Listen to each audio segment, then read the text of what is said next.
What's up, Nerd Crew? Nurdie J here, and today we're going to take a look at 1984 Autobot Security Chief Ironhide from the Encore reissue line. Let's take a look. Cue the intro!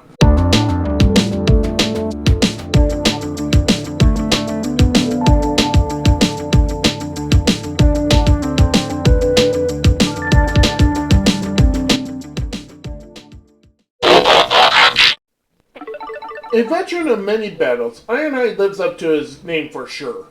Ironhide is always ready for a fight with the Decepticons. He is uncomfortable sitting around while the others plan for the next inevitable battle.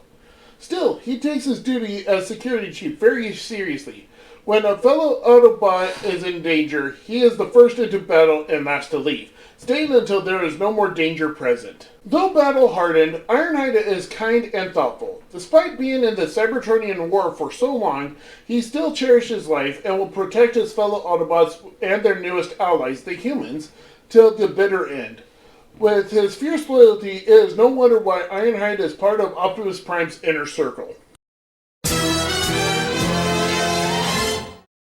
So, for comparison, I'm only going to do one this time. Here's Ironhide. Here is Inferno. Here they are in the front. That is a lot of red. But here they are to the side. To the back. And back to the side. So we'll take that off.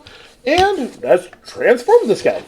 Unfortunately, due to this being a G1 transformer, he is very much a parts former. So let's take and parts form him. There you go. Set that off to the side for now. And this will be Ironhide and his robot. Yeah, kind of getting Cup vibes from this guy, but very bare bones.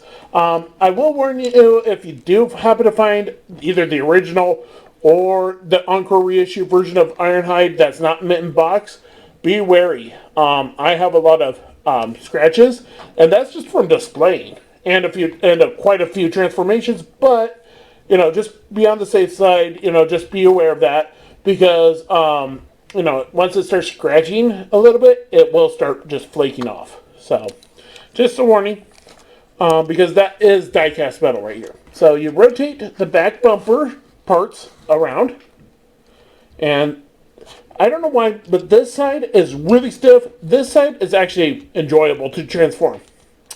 I don't get it. But anyway, you pull out the arms and down a bit. So like that. Rotate the front of the hood, whatever you want to call it, forward. Rotate the arms down. Rotate the hands around. So you have it's really hard to see, but that there's a raise right here, and that's supposed to be his thumb. But in all honesty, since it's all red and it's kind of hard to see it anyway, you can have it either way, to be honest. But according to how it's supposed to be, so like that, then you kind of squish the arms back in and then just arrange them however you feel like. And this side is tight. Well, this side is kind of on the way loose side. It's still like frictions, but at the same time. So you got that part. Now we come to this part. So you bring out the tread using this thumb thing. It just hides away in here. So bring that up. You fold out the back door area of the van. Then you come inside, and then you take and lower these, rotate these around. Now, be careful with these. They are just on a peg system. Peg here, hole here. So, just be aware of that. So, then set that down. Split this open. Bring this up. Bring this around. And then this is where his weapons come into play. Now, technically, this is two separate parts. As you can see, this thing is so small that you lose it. Luckily, I don't really have a problem losing it because I just pretty much keep it attached to that. And then, just place that there. And then he has a missile that is on the smaller side. Then you just fit it in like that.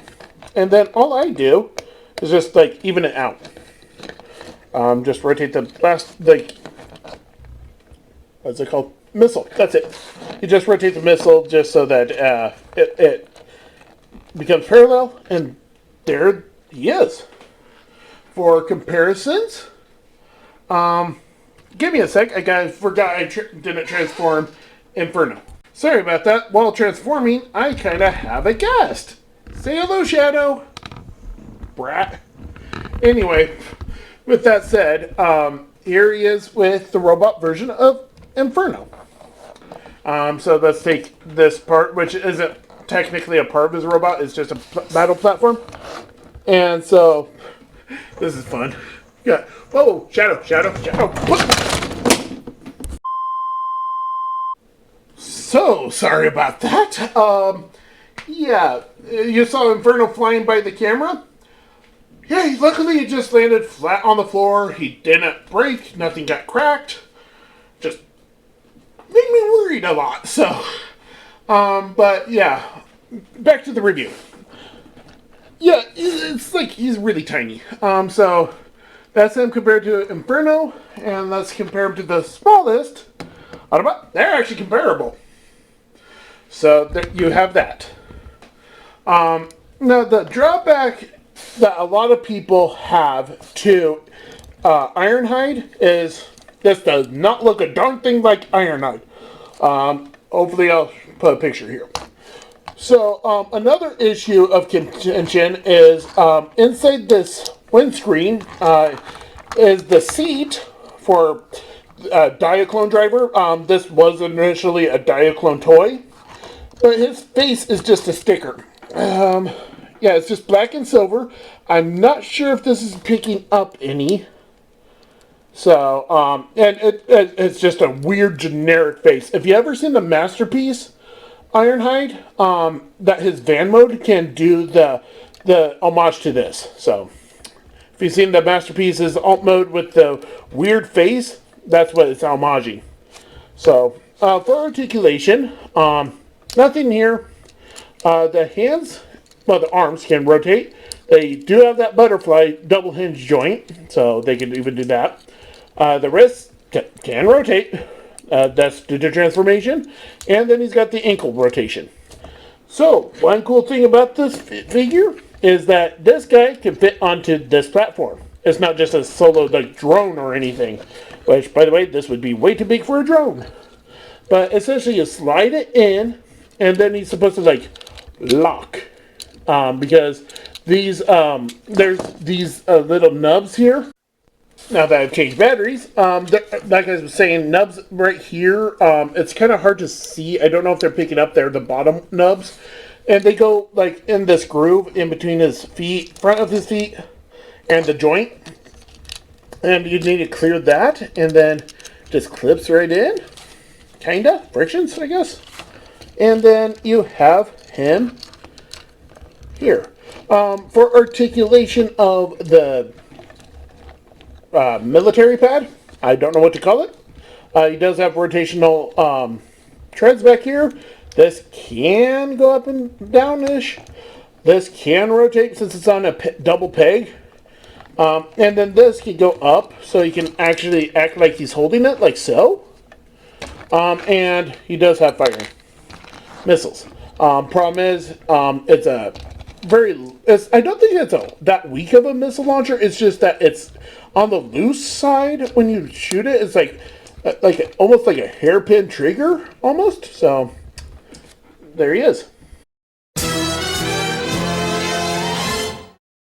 Ironhide does come with his battle sled, which is necessary for his van transformation.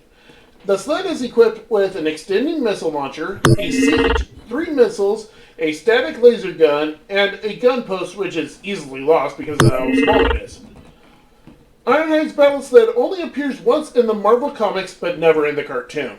So Ironhide's face, remember, is a sticker. It does not look like the cartoon, but for some reason, that does not bother me at all. I really like the bare bones kind of robot aesthetic. However, I do realize that this version of Ironhide isn't for everyone, due to his given misfortunes. My biggest issue is how badly Ironhide's paint has easily worn off, and how it was actually applied, because it was kind of bubbly. I hope you enjoyed this video of the Ironhide, and I'm sorry he's insanely dusty. He's been on display, and I couldn't find my paintbrush to brush him off. I am so sorry. I know that's going to cause a lot of issues, but then I also don't know how to defog this window because of the dust. I have tried Pledge and like a liquid, watered down Pledge type substance. It wasn't Pledge, it wasn't even Windex, but anyway, it's safe for plastic, but it did not really work.